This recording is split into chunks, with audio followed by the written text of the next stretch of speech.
Alright, so this isn't necessarily going to be a follow-up to my review that I did on Netflix's Death Note movie.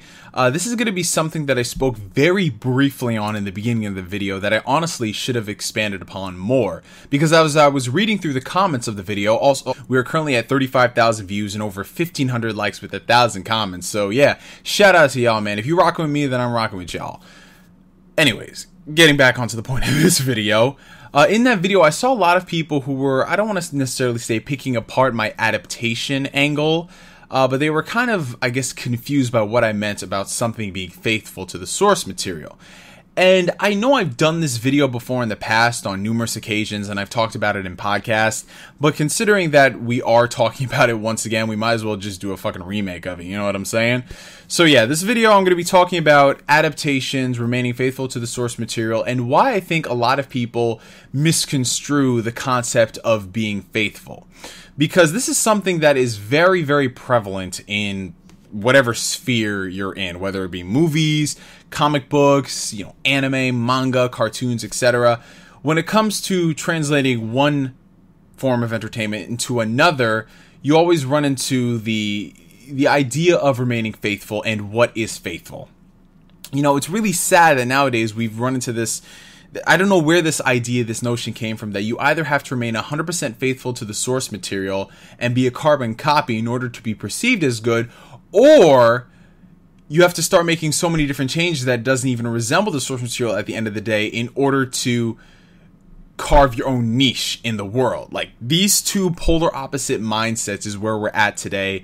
And it's honestly very disappointing because, like many things in this life, the best option is in the middle. It's kind of in a moral gray area. Well, it's not really morally gray, but you get the point I'm trying to say. Hopefully by the end of this rambling video you'll understand what I'm talking about. You noticed with the Death Note review how I was speaking specifically on how it was a complete bastardization of the source material. The character motivations were all out of whack. The way they portrayed the characters was completely wrong. The way that they just devolved this psychological thriller, this intense game of cat and mouse, into this, young adult-esque version of Final Destination, it was anything but Death Note. However, a lot of people were looking at some of the more superficial things, such as, I don't know, L eating candy, or the fact that there was a Shinigami present. They looked at that as being faithful to the source material. And if it has a couple of things there, you cannot say it is unfaithful. Now, what you guys got to understand is two things. First off, just because something has frivolous nods to the source material, that does not mean that it is faithful at the end of the day. When you are taking a story and gutting every single thing that made it great. Now, I'm not talking about particular story plot lines. I'm not talking about beat for beat. Everything that went down in that story needs to be replicated here in order to be faithful. I'm talking about the thing at the end of the day. Get used to me saying that a lot, because I know I did in my Netflix review. At the end of the day, if you are taking the core of the story and transforming it into something that is completely foreign, if you are taking the characters and transforming them into characters that are completely unrecognizable, if you are changing so much about the core story with the characters and their motivations, stuff that is separate from many of the other things that are attached to the source material, you are not adapting. You are taking your own script, your pre-existing script, slapping the name of a popular franchise on it and trying to sell it. And we have seen this happen time and time again. And many people have used the adaptation excuse. We need to create something different in order to differentiate ourselves from the block. Because everybody has seen Death Note, they know the story of Death Note, so we need to do something different to keep it fresh and interesting and innovative. So, gutting everything that made the story great, just because you want to see something different, that is okay, so long as we call it adapting? No, that's not how you do things. What you guys got to realize at the end of the day is that adapting something from one medium to another inherently is going to be a new experience. Whether you like it or not, whether it's the same story beat for beat, there are going to be differences. And in some cases, it can be a completely beat for beat faithful adaptation. Take The Lord of the Rings, for example. They are very faithful to the source material. Of course, they have some differences here and there. You know, in some cases that things were done to condense for time. Some things were, you know, drawn out in some cases to make it better for an overall narrative for 3, 4-hour movies. But at the end of the day, I told you I'd say it a lot of times, it still feels like Lord of the Rings. You can read the books and watch the movies and think to yourself, wow, this is still Lord of the Rings. This is awesome. What about that is so hard to understand? I'm going to give you guys a couple of more examples throughout the course of this video that'll further illustrate my point. But another portion of the adaptation angle that I think a lot of people need to realize, and this is what gets lost in translation more than anything, you do not have to remain 100% faithful to the source material, or you can adapt something by the source, or you could adapt something by the spirit. The spirit of the source material. That is what's key. Let's name some examples.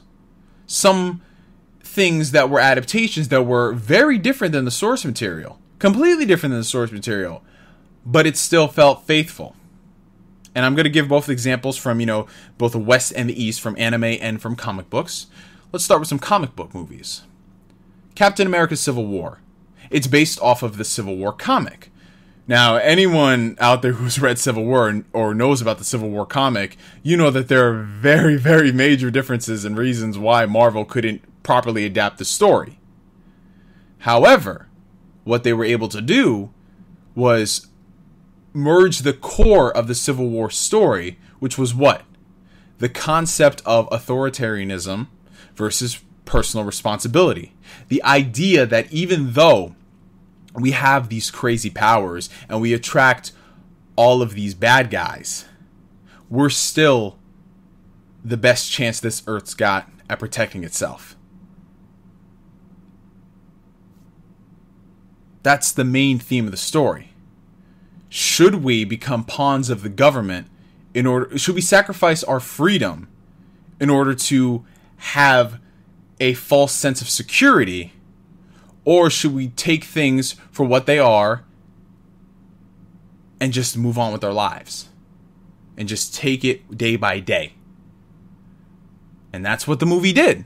Of course, it's got some differences because it accommodates for the other Marvel movies and it's trying to, put its own spin on things, but it's done tastefully. The characters in Civil War are still like the characters in the Marvel Cinematic Universe. And that's another thing I want to point out because a lot of people were bringing it up in my review. They were saying that, how can you be a fan of the Marvel movies when they make so many changes? Do you not know what they did to, Hank Pym and Ultron? Do you not know what they did here and here and here? Okay, first off, y'all don't know who you're freaking talking to. If you're talking to me and saying that I would shill for the Marvel Cinematic Universe, we did an entire podcast criticizing the Marvel Cinematic Universe for a lot of its early missteps, which they made, and you can attribute that to the directors and the writers not really having a clear vision, wanting to do their own thing. Whatever. The Marvel Cinematic Universe has made some mistakes. But we're not going to overshadow the fact that in the entire film saga, it is overall still faithful. And the movies, as they keep going forward, get better and better and better, and they're more faithful to the spirit of the comics. Completely different storylines, but still faithful to the characters. The characters. Characters? Alrighty. Another example. I know a lot of you anime heads will understand this one. The live-action Rurouni Kenshin trilogy. Fantastic freaking movies. If you guys have not seen them yet, they are some of the best stuff. There's some of the best freaking movies out of Japan. Crazy action stuff, great drama, the whole 9 yards. But they're different in some cases than the manga. But how are they still amazing, but different? Because they understand that preserving the integrity of the Kenshin story and what it means is more important than doing a beat for beat adaptation. Of course, it's got, you know, the familiar Kenshin themes and such, but then the source material, why? Because they still remain intact to the spirit. It's still recognizable as Kenshin. All of the superhero cartoons that we used to watch growing up, from Batman the Animated Series to the freaking amazing Spectacular Spider-Man, they're different than the source material. And in some cases, they do their own things and introduce a lot more villains and characters. And in some cases, they get introduced into the actual canon. Why can they do all those things yet still be deemed as good? It's not just because they're great shows on their own merits. No, it's because they still understood that these characters matter. And regardless of all the little missteps that they had, they still stuck with that to this day. That is what you guys are missing with this whole talk about adaptations. It doesn't matter if something is beat for beat or not. If it's still the spirit and it captures everything about the story, it can succeed by doing its own thing. That's what y'all love to say. Action movies were different, and they're amazing. Most of the Marvel movies are different, and they're amazing. The Dredd movie from 2012 is different, and it's amazing. Oh, God. Carl Urban's got to come back for the TV show, please. Oh, I love Dredd. So, how come in those cases, nobody ever bitches at the fact that they made changes? No one damage controlled because they're good movies. But in this case, we have to damage control for the Netflix Death Note movie as a director doing their own thing. Guys, it's 2017. Can we stop shilling for bad movies? We've seen that if you actually give a damn about the source material, you can make a quality film or TV series or video game, what have you. It should not be this complicated. Death Note, while I love its story, it could have easily been done. We've seen series with similar premises to Death Note on mainstream American television, on HBO. You just need competent writers. Something this movie didn't have. A competent vision. Something this movie didn't have. But because it had superficial elements, frivolous things, like eating candy, that's okay. That's okay.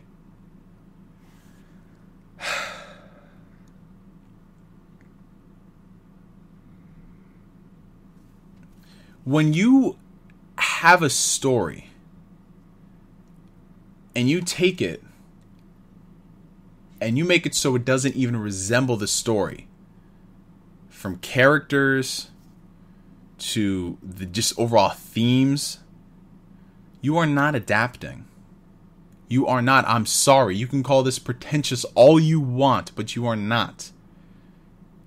If it is unrecognizable at the end of the day, if your only excuse is that, well, you know, at the end of the day, it's a bad movie, but I had fun with it. Death Note, a psychological fucking thriller, it should never have gotten to the point where we have to shill for and say, well, it's just so bad that it's good. No. Have you guys seen the Hannibal show? You've seen that show, right? Brian Fuller's Hannibal with Mads Mikkelsen? Like that level of tense drama? Y'all have seen 24, right? Tense drama? Y'all have seen The Wire, right? Like, all these shows? And you're telling me we couldn't have gotten Death Note? Fucking House of Cards? Kevin Spacey as Frank Underwood acts more like Light Yagami than Light Turner in this film. You can't even consider this an alternate universe with different characters, because at the end of the day, this wouldn't be a good movie. It just wouldn't. From plot holes to inconsistencies, lack of character motivations, forced and rushed dialogue. It's just that. It's just a shitty movie. Just accept it and we can move on with ourselves. And this, I'll end off the video with this because we're already at 15 minutes. For everybody saying that this movie is not as bad as Dragon Ball Evolution, that I was outrageous to compare this to Dragon Ball Evolution, where do I get off comparing just to that monstrosity? Now, I don't know if y'all are new to YouTube or whatever, but y'all weren't apparently around in 2008 and 2009 when that movie was getting ready to come out. Because you know what I saw? I saw a ton of the a son. I had a son in 2009. No, I didn't. I saw a ton of the same comments. You need to judge this movie on its own merits. I've already seen the Dragon Ball story time and time again. I wanted something different. This is what happens when you bring it over to America. You need changes. Thankfully, a lot of people woke up once the movie came out. But I still saw the same comments. And I still see them to this day, creeping throughout the internet. You can't sit here and deny the fact that this movie is DBE tier when you admit that they fucked up Light Yagami, the main character. But L eats candy, so it's all good.